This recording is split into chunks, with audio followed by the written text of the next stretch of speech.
Nehemiah 4. Now when Sanballat heard that we were building the wall, he was angry and greatly enraged, and he jeered at the Jews.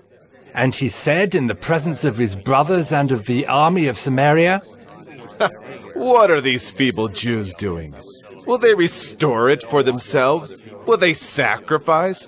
Will they finish up in a day? Will they revive the stones out of the heaps of rubbish, and burn ones at that?" Tobiah the Ammonite was beside him, and he said, "Yes, what they are building. If a fox goes upon it, he will break down their stone wall." "Hear, O our God, for we are despised. Turn back their taunt on their own heads, and give them up to be plundered in a land where they are captives. Do not cover their guilt, and let not their sin be blotted out from your sight, for they have provoked you to anger in the presence of the builders." So we built the wall, and all the wall was joined together to half its height, for the people had a mind to work.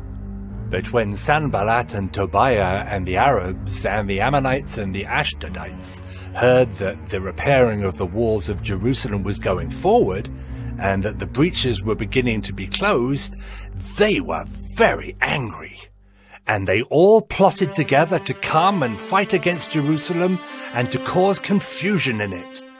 And we prayed to our God and set a guard as a protection against them day and night. In Judah it was said, "The strength of those who bear the burdens is failing. There is too much rubble. By ourselves we will not be able to rebuild the wall." And our enemies said, "They will not know or see till we come among them and kill them and stop the work." At that time the Jews who lived near them came from all directions and said to us 10 times, "You must return to us." So in the lowest parts of the space behind the wall, in open places, I stationed the people by their clans, with their swords, their spears, and their bows. And I looked and arose and said to the nobles and to the officials and to the rest of the people, "Do not be afraid of them.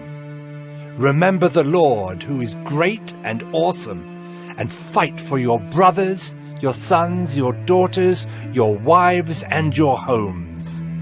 When our enemies heard that it was known to us and that God had frustrated their plan, we all returned to the wall, each to his work.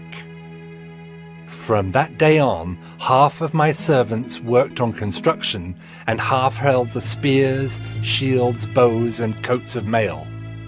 And the leaders stood behind the whole house of Judah, who were building on the wall. Those who carried burdens were loaded in such a way that each labored on the work with one hand and held his weapon with the other.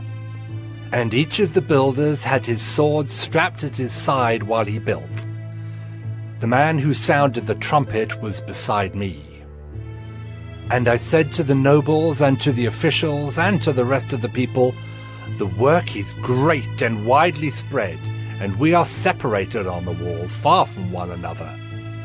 In the place where you hear the sound of the trumpet, rally to us there.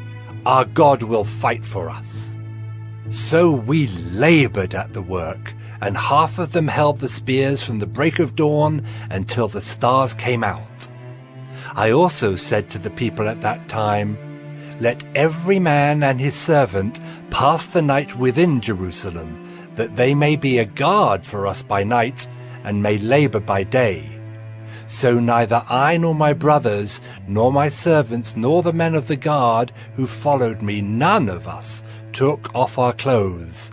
Each kept his weapon at his right hand.